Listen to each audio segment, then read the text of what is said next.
think I've had a clear vision in terms of wanting to do a product that is very much going to be right for females. I think in the early stages I thought there was problems that needed solving that weren't necessarily a problem. So for example, the design of the shorts that I worked on, there were key elements of that design that I thought were really important and really crucial that I needed to fix.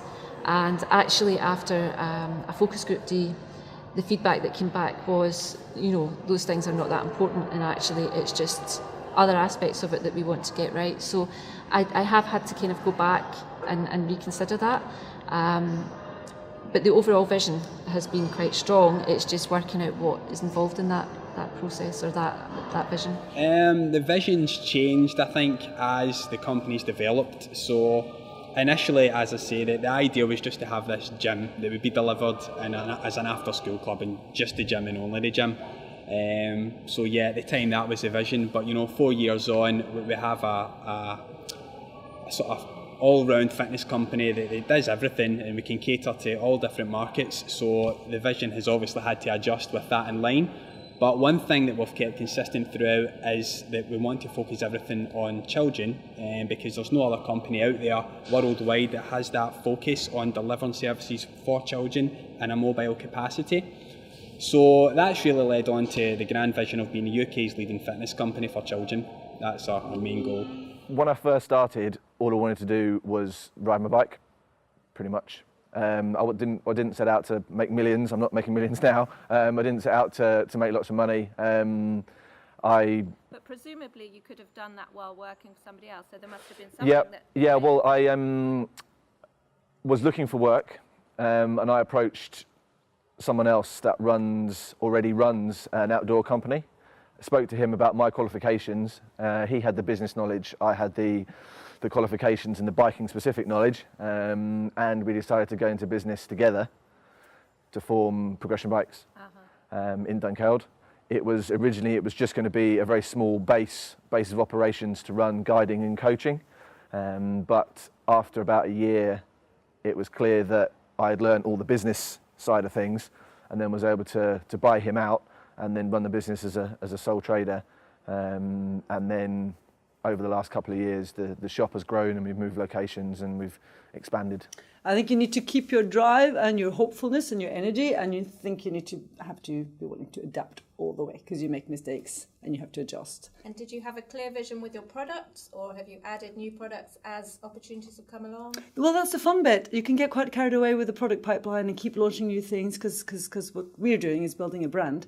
That can be wise and not wise. You stumble across some products which turn out to sell, in their thousands, and you look like a genius. But trust me, I've got a warehouse of stuff that isn't shifting as well. So, I don't know that we had a clear vision of what we wanted to produce, but we did have a fairly clear vision of what we wanted to do, and that was to create a really top quality, healthy product that tasted good as well, and that really turned the perception of chocolate on its head, because chocolate is demonized. It's supposed to be a food that you shouldn't eat, it's bad for you, but it's actually very good for you. So the biggest and still to this day the biggest difficulty and challenge we have is getting that message out there and getting people to understand chocolate can be a food that's good for you.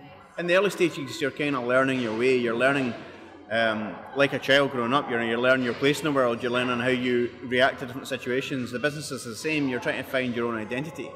So for Burnout, yes, we had this business opportunity and we took it and ran with it and grew it, but at the same time, every time we came across a hurdle, the way that we reacted to that hurdle formed our business. That formed actually the way that we deal with things going forward. So who are Burnout? What do we stand for? What are our values?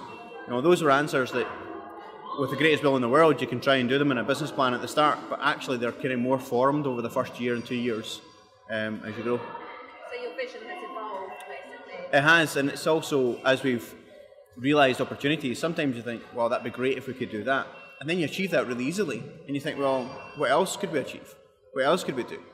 So perhaps we never thought in our wildest dreams when we started Burnout that we would be working with oil and gas companies, helping their offshore workers, working with wellness testing for their onshore workers. That would have seemed like a contract for a big organisation, not for us. But you know, as of last week, we're doing that. So it's all about realising the opportunities as they come along and being open-minded enough to take them on.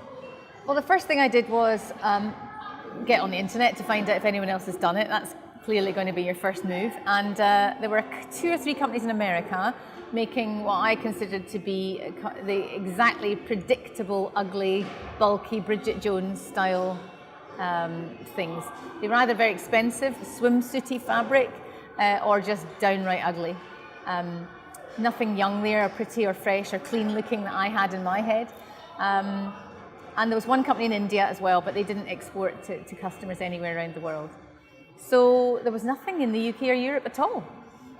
Even going through all the normal sanitary protection companies, nothing, apart from adult nappies.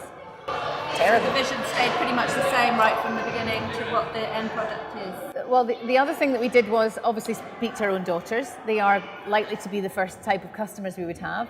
And we put a survey out amongst 100 teenage girls across 3 schools, using the matrons in the schools, because they are the first port of call for a young girl if she has a problem. And 34% of them leaked every month, but 91% of them were so afraid of it happening, they just avoided sport, avoided sleepovers, and wouldn't wear light-coloured clothing at that time.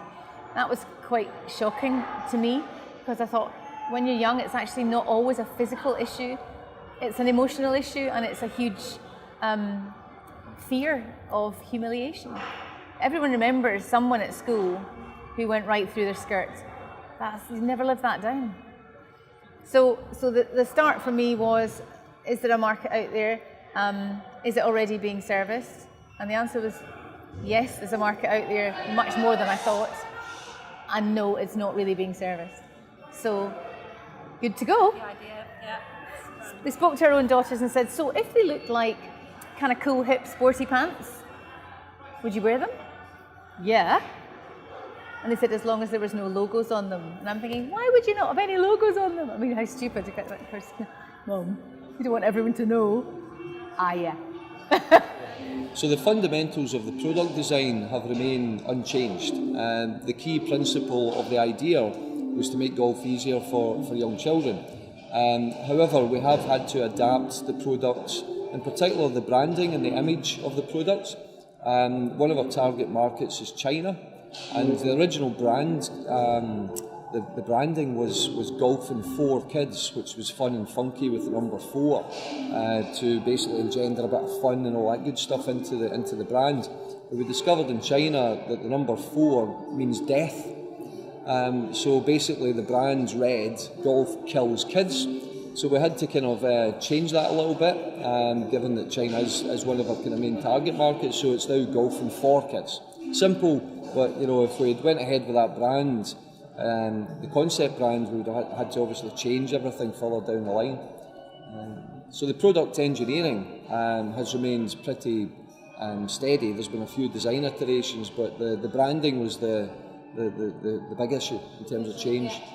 It's an involvement. Mobile is a very fast-moving space, and we had a clear vision to start off with, and we still hold that for a large part of the company, which is to enable large enterprises that have multiple brands or multiple locations to deliver mobile solutions in a very cost-effective way.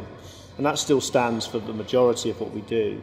But as mobile has expanded and become more accessible to many different organisations, the kind of price point you need to go in, or the cost that these companies can stand, is a lot lower. And I think if you see a parallel with the web, you'll see websites go from many thousands of pounds down to a few £100 for an individual to have their own website now. And that same thing is happening with mobile. So opening that market to a broader set of people is something we only kind of have looked at in the last year, a couple of years or so, year and a half or so.